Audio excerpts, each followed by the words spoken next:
I will not rest until we do get answers and accountability and transparency as to what happened. How did this go so wrong? And the Gold Star families are the best, witnesses to this nightmare. They lost their 13 servicemen and women. Abbeygate, we had the testimony of Tyler Andrew Vargas, who said, quote, "I had the suicide bomber in my sights, but I was not given permission to engage him." And after that, the bomb went off, killing 170 people, 13 servicemen and women. And Shannon, this is sort of news breaking. We just have reported today, a member of my staff, Jerry Dunleavy, with his book, Kabul, that U.S. intelligence had ISIS-K in their sights, knowing they were plotting to take out Abbeygate on the very same day that it was taken down when the suicide bomber went off. They asked the Taliban to go in, our U.S. military.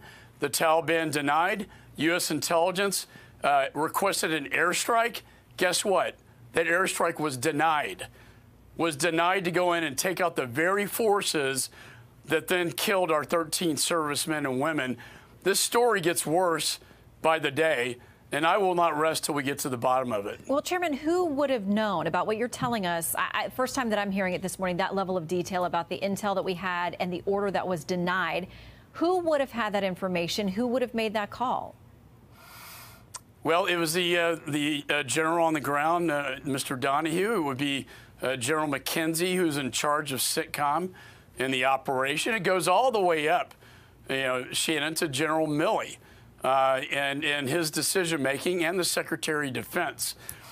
We've been denied access to these witnesses, and we're prepared to go forward with subpoenas to get to the bottom, because these Gold Star families that you just showed deserve the truth as to what happened, to make sure this never happens again. But this was not a clean operation. This was not a successful evacuation by any stretch of the imagination.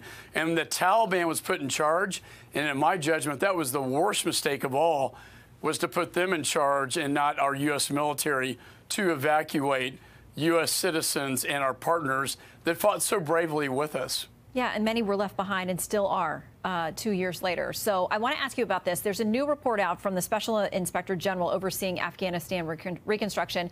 Washington Free Beacon has this headline from the report. They say the Biden administration has given $2.35 billion to Taliban-controlled Afghanistan. So what do you tell American taxpayers about their dollars flowing to that group, as you said, that was critical in what happened at Abbeygate, and now is clearly, disrespectful is the nicest way that I can say it, to women, to girls, to religious minorities? Those are U.S. tax dollars.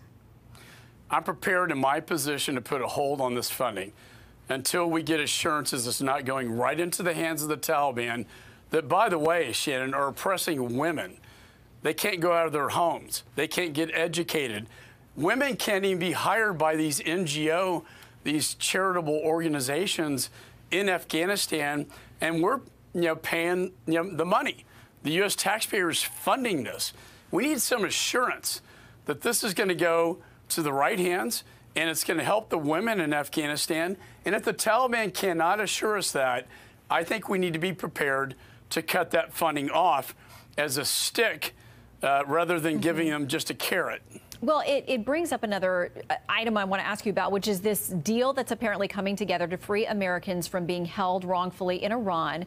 It would free up $6 billion in frozen assets for the Iranians to use. I believe we're releasing some Iranian prisoners as well. We are told that there will be strict guardrails on that money that Iran will now get access to. Here is Democrat and veteran, one of your colleagues, Congressman Seth Moulton.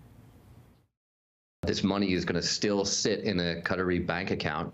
Only the Qataris will have authority to release it. So basically what will happen is Iran will say, hey, we want to buy $10 million worth of grain. Qatar will write the check for that themselves. The grain will go to Iran. The administration says they will have transparency about where the money goes. Are you confident of that? Well, look, Reagan said trust but verify, but I have to use the word naivete. Look, these are like accounts in South Korea frozen, assets going to Switzerland, then to Doha, Qatar. to then go into Iran. The idea that the Ayatollah is not going to have any control over this money. And by the way, we're talking about $6 billion, right? $6 billion. Under Obama, it was $400 million of cash and airplanes that went into Iran. Look, I want to get these Americans home more than anybody. And one of them is a critical asset. I agree with that. But we have to go in eyes wide open. $6 billion that now is going to go into Iran and prop up their proxy war terror operations and their nuclear bomb aspirations. They are now starting to talk about the JCPOA all over again, which in my judgment will lead us down a course to a legal nuclear bomb in Iran. Prime Minister Netanyahu came out strongly against this.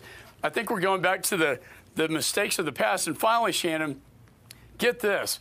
Our special envoy to Iran to negotiate the JCPOA is under investigation for mishandling classified information. He has the most sensitive information as our top negotiator to Iran and to the Ayatollah, now under investigation for mishandling classified information. Very troubling story. All right, I have so much more to ask you about, but Chairman, we got to leave it there so I can bring in your colleague. We always appreciate your time, sir. Come back soon.